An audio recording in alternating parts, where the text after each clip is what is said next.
Crazy to think that Naoya looked up to only two people, right? One being Tochi Zenin, one being Gojo, Satoru Gojo himself. He really wanted to be up there with the two strongest, who he thought at the very least were the strongest.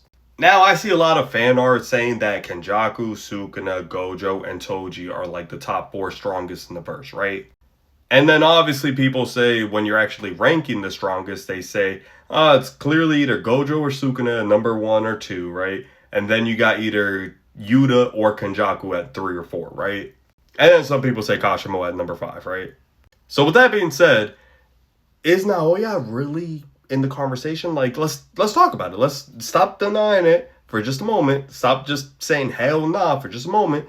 And just think about it, right? A fully realized Naoya with his domain expansion as a person, not as a cursed spirit, as a person, would he be in the conversation as top 5 strongest? Because we've seen what projection sorcery could do with somebody with his skill level, right? It's pretty damn good. And he has a very OP domain expansion. It is insane. Like, your cells moving in your body cause you to freeze up. I'm sorry, but there's no beating that. That is basically Gojo's domain expansion causing you not to be able to move. So somebody with heavenly restriction could move, but when you get hit with his technique, you're pretty much done. There's nothing that you could do. So his domain expansion is basically, that's it.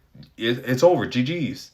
And the reason I say that is because you don't even have the ability to cast your own domain expansion because you're not faster than him, for one. So two, your cells are moving before you move your hands to create your domain expansion. So you're going to freeze and you're not going to be able to cast your domain expansion to counter his. You can't even bust open a simple domain. So realistically, you can't counter his domain expansion once you're caught in it. So you're done.